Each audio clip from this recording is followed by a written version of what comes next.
Good morning students. Now this is my first lecture on determinant. इस lecture में हम लोग डिटर्मिनेंट की डेफिनीशन देखेंगे, ठीक है, और डिटर्मिनेंट क्या होता है उसके बारे में पढ़ेंगे. तो determinant, what is the determinant? We know that in a matrix, the matrix has no numerical value, okay, but for every square matrix we can associate some numerical value or some real number, and that is called determinant of that matrix. Okay, so what is definition of determinant? Definition of determinant: for every square matrix A, okay, if A is a square matrix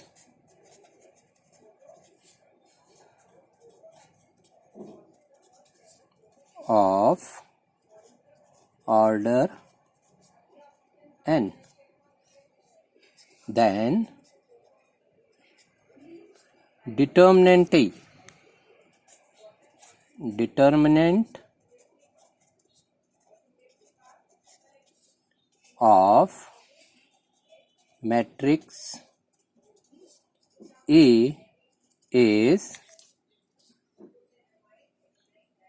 the numerical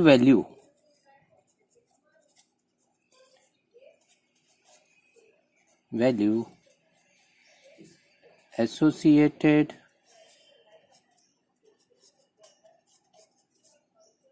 with that matrix.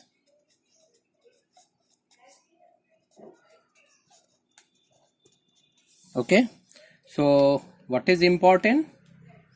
The important term is, if A is a square matrix, A is a square matrix of order n, then determinant of matrix A is the numerical value associated with that matrix. Okay, so for square matrix only we can find out determinant. Okay, so determinant of matrix A, it is denoted by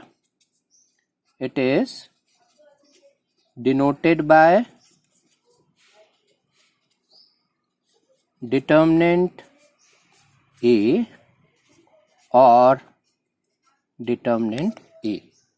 तो इसमें ख्याल रखना है कि determinant of matrix से date ए भी बोलते हैं, ठीक है, और ये मॉड ए नहीं है, ये क्या है? डिटर्मिनेंट ए है, ठीक है. अब अलग अलग केसेस में हम इसकी वैल्यू देखते हैं, ठीक है. If A equals to A11, तो A11 क्या है? It is a square matrix of order 1 cross 1, ठीक है.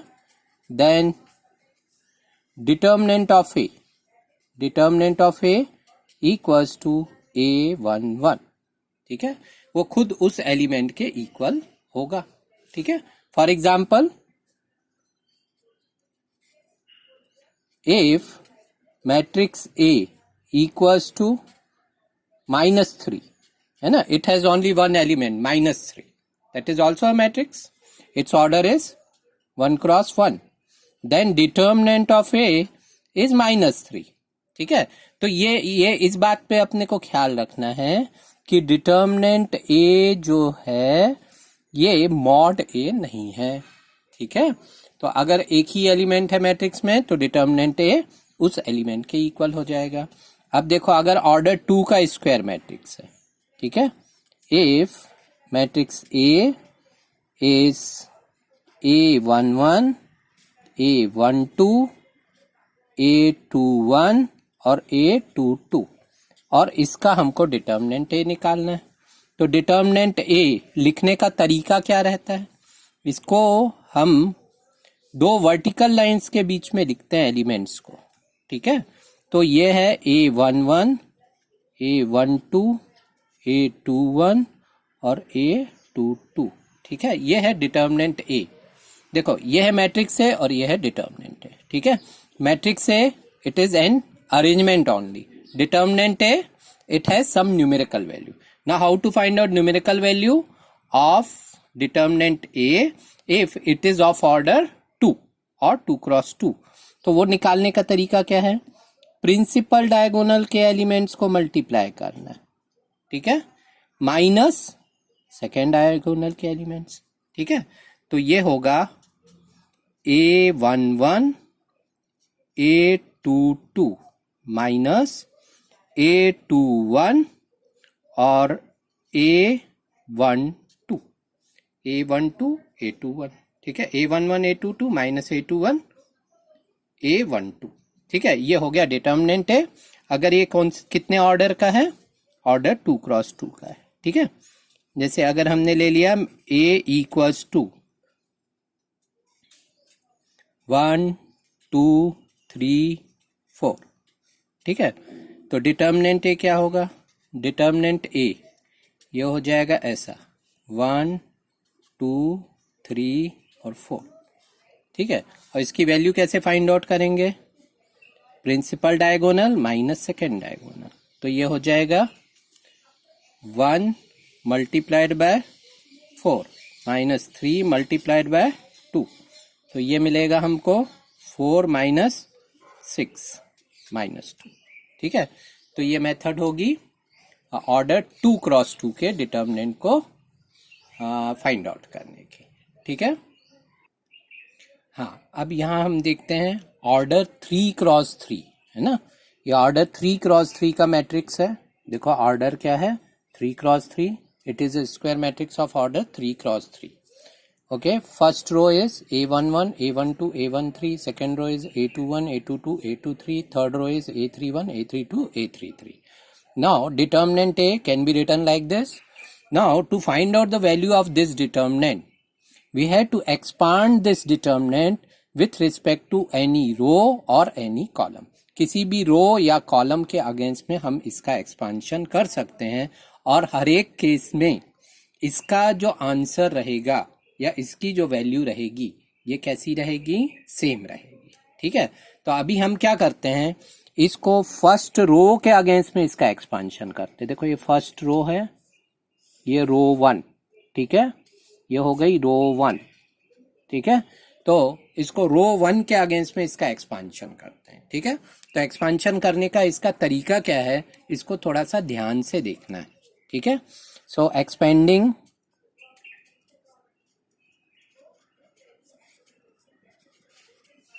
Determinant A with respect to R1, ठीक है।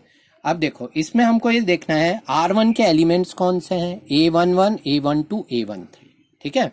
अब इसमें हमको केवल एलिमेंट पे ही ध्यान नहीं देना है, हमको उसकी पोजीशन पे भी ध्यान देना है, ठीक है। तो डिटर्मिनेंट में दो तरह की पोजीशन होती है, एक होती है इवन पोजीशन और एक होती है ऑड पोजीशन। अब इवन पोजीशन और ऑड पोजीशन कैसे आइडेंटिफाई करते हैं?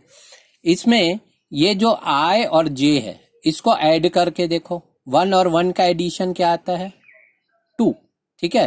तो ये कौन सी पोजीशन कहलाती है? Even position.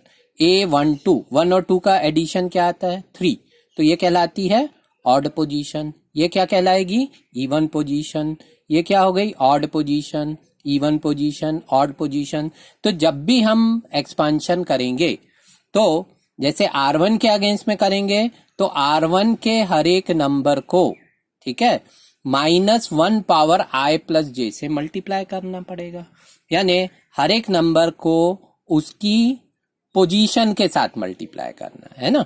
अगर ये इवन पोजीशन है तो उसको +1 से मल्टीप्लाई करना है, ऑड पोजीशन में है तो -1 से मल्टीप्लाई करना है, ठीक है। ये ख्याल रहेगा। जैसे अब हमको डिटर्मिनेंट ए निकालना है, ठीक है। डिटर्मिनेंट ए इक्वल्स टू, तो A11 कौन सी पोजीशन में है? इवन पोजीशन में है ना। तो हम इसको +1 से मल्टीप्लाई कर सकते हैं, या हम इसको बोल सकते हैं -1 पावर 1 + 1 A11, ठीक है। और इसके करस्पॉन्डिंग कॉलम और रो इसको क्या करेंगे? हाइड करेंगे। देखो ये A11 के करस्पॉन्डिंग रो और A11 के करस्पॉन्डिंग कॉलम इसको हमको क्या करना है, हाइड कर देना है। देखो इसको हाइड किया हमने, तो हाइड करने के बाद जो डिटर्मिनेंट बचता है वो लिखना है हमको, A22, A23, A32 और A33, ये हो गया। ठीक है, अब देखो नेक्स्ट एलिमेंट क्या है हमारा, नेक्स्ट एलिमेंट है हमारा A12। तो A12 का साइन क्या रहेगा, A12 के आगे क्या साइन रहेगा, तो ये रहेगा +-1 पावर 1 + 2 A12। अब A12 के करस्पॉन्डिंग कॉलम और रो को हमको हाइड करना है। अब देखो A12 के करस्पॉन्डिंग रो ये हो गया, A12 के करस्पॉन्डिंग कॉलम ये हो गया, इसको हमने हाइड किया। तो ये जो छोटा डिटर्मिनेंट है ये है A21, A23, ठीक है, A21, A23, A31 और A33, ठीक है, ये हो गया। तो ये हो गया हमारे पास A12। फिर नेक्स्ट एलिमेंट क्या है, देखो नेक्स्ट एलिमेंट है A13। तो A13 का साइन क्या रहेगा, +-1 पावर 1 + 3 A13। अब A13 का रो और कॉलम हाइड कर दो, A13 का कॉलम ये हो गया, A13 की रो ये हो गई, दोनों को हमने क्या किया, हाइड कर दिया। अभी हाइड करने के बाद में जो छोटा वाला डिटर्मिनेंट मिलता है ये हमको यहाँ लिख देना है, A21, A22, A31 और A32, ठीक है।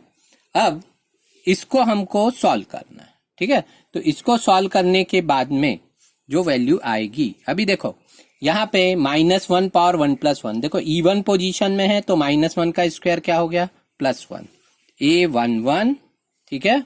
अब इसकी वैल्यू कैसे मिलती है, principal diagonal minus second diagonal, A22, A33 minus A32 और A23, ठीक है, ये हो गया। फिर -1 पावर 2 + 1, ये क्या हो गया, -1 पावर ऑड, तो ये आएगा -A12, फिर दिस एंड दिस, तो ये आ गया A21,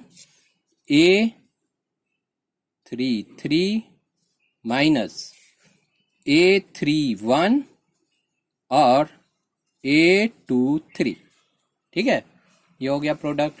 फिर -1 पावर 4 इवन हो गया, तो ये हो गया +1 हो गया, है ना, A13। फिर यहाँ पे क्या बच रहा है हमारे पास, this multiplied by this minus this multiplied by this, तो इसकी वैल्यू क्या आएगी, A21, A32 माइनस A31 और A22, ठीक है।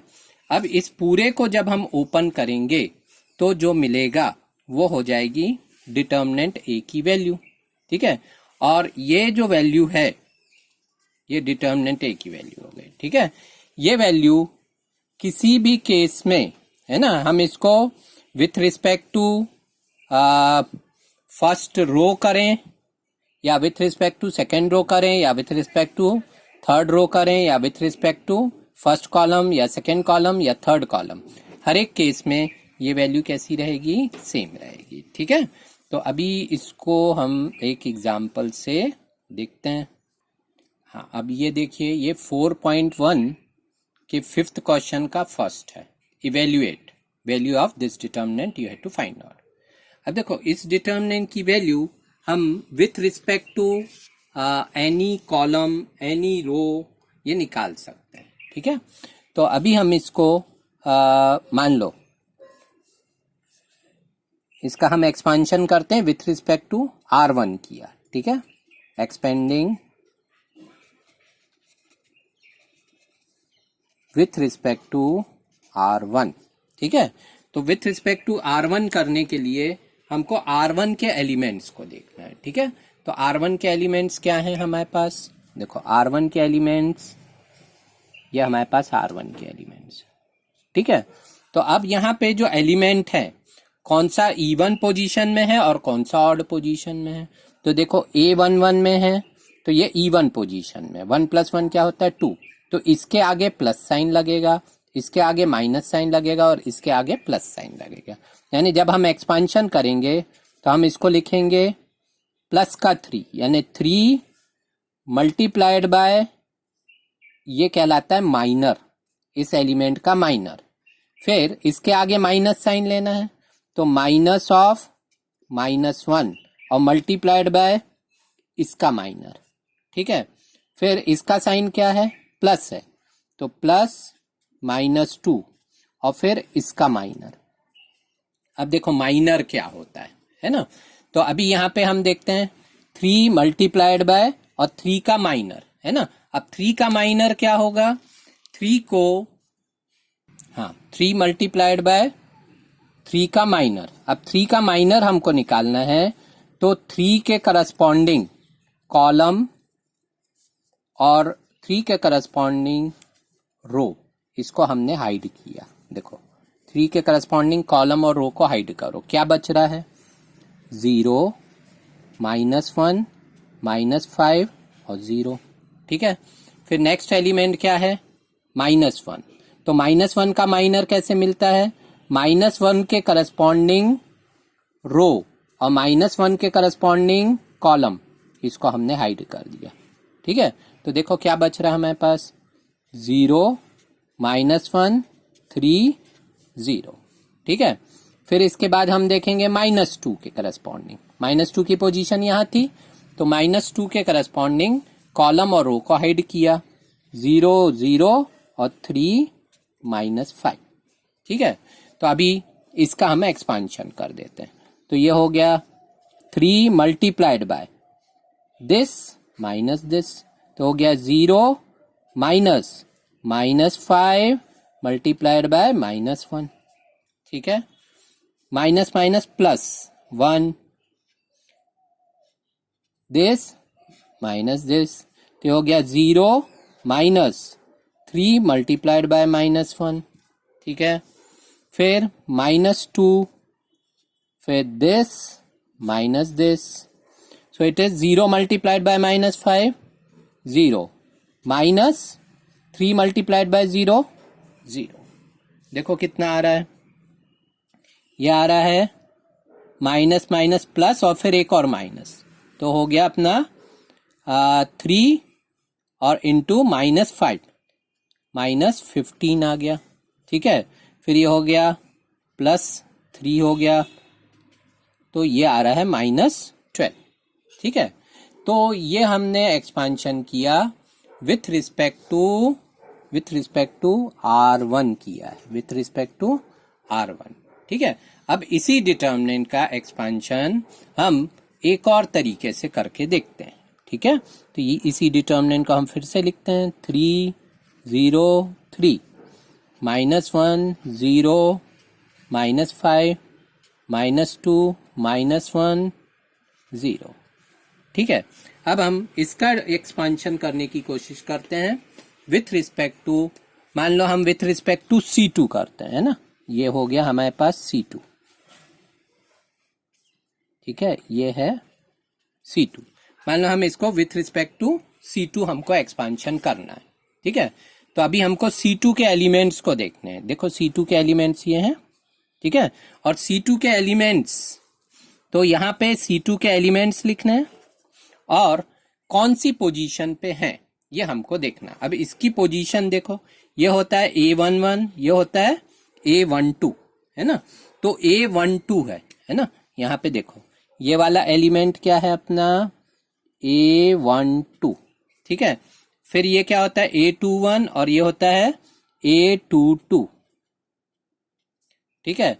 और फिर A23, A31, A32, ये एलिमेंट रहता है A32, ठीक है। तो अब जरा इनके साइन पे हम अगर ध्यान देखते हैं तो A12 कौन सी पोजीशन पे कहलाए 1 + 2, है ना। I और J को ऐड करना है, 1 + 2 कैसा हुआ 3 मीन्स ऑड, है ना। तो -1 पावर 3 कितना होता है -1, तो ये कौन सी पोजीशन पे, ऑड पोजीशन पे। इसका माइनस साइन रहेगा, इसका प्लस रहेगा और इसका माइनस रहेगा। तो हम इसको पहले से लिख लेते हैं, यानी इसका माइनस साइन है, तो माइनस ऑफ -1, और फिर हम इसको इसके माइनर से मल्टीप्लाई करेंगे। फिर सेकेंड वाला क्या है, +0, 0 से हम किसी को भी मल्टीप्लाई करेंगे 0 ही आएगा। फिर A32 ये कौन सी पोजीशन पे है, ऑड पोजीशन पे है, तो -5, और फिर इसके माइनर से इसको हमको मल्टीप्लाई करना है।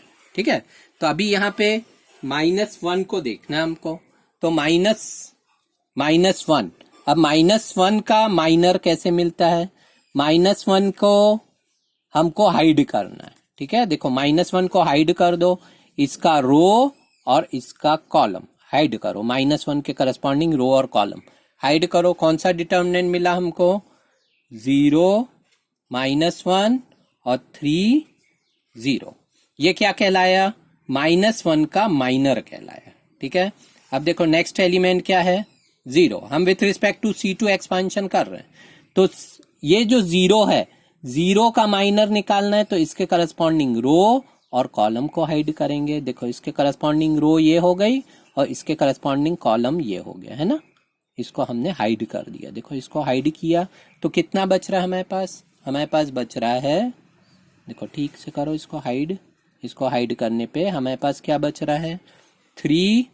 ठीक है, 3 -2 और 3, 0। ठीक है, फिर हम -5 पे ध्यान देते हैं ना, माइनस ऑफ -5 ऑड पोजीशन पे है ना, तो -5 के आगे माइनस साइन लगाया। अब इसके करस्पॉन्डिंग रो, -5 की रो और -5 का कॉलम, इसको हाइड कर दो।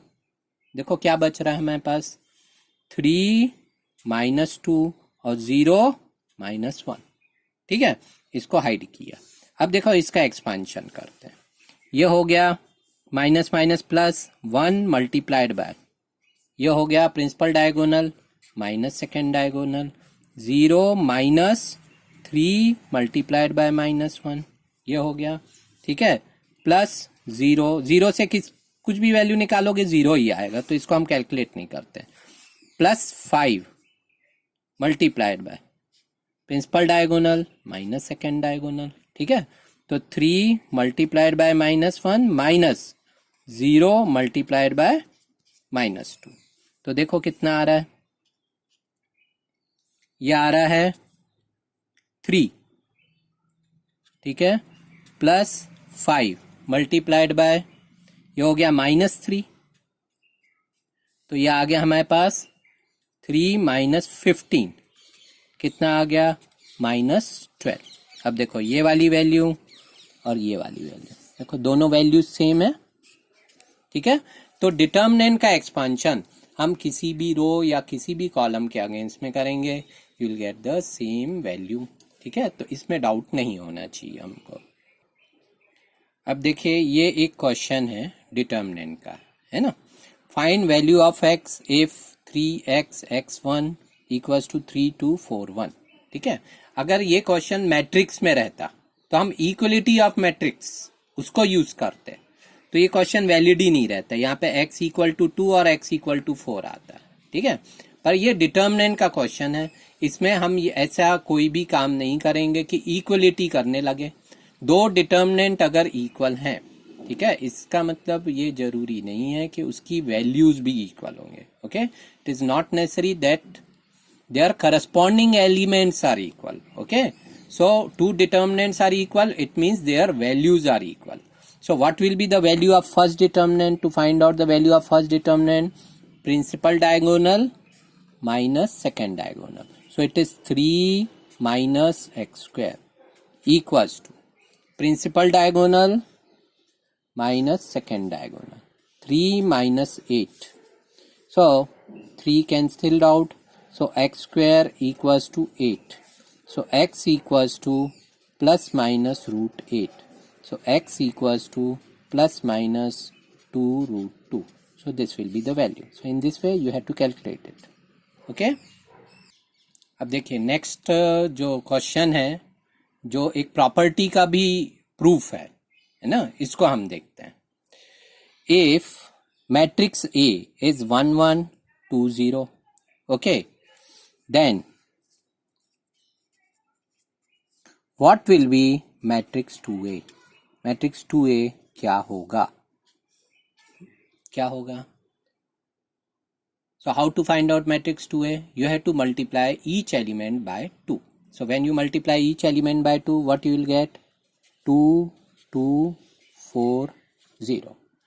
Now you compare their determinant. Okay. So what will be the determinant A? So determinant A 1, 2, 1, 0.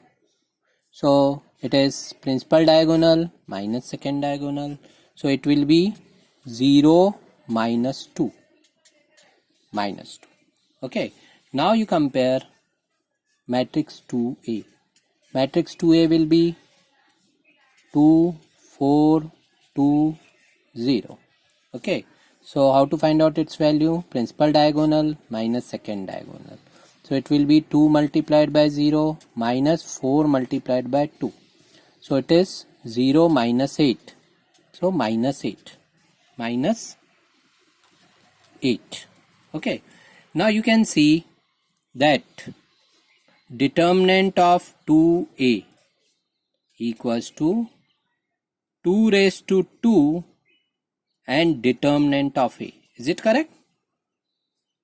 Okay. This can be written as 2 raised to 2 minus 2. Determinant of 2A is 2 raised to 2 determinant of A. Okay. So in general, if A is a square matrix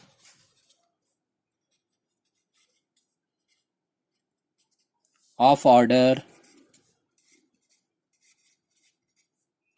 n and K is a real number, ठीक है, then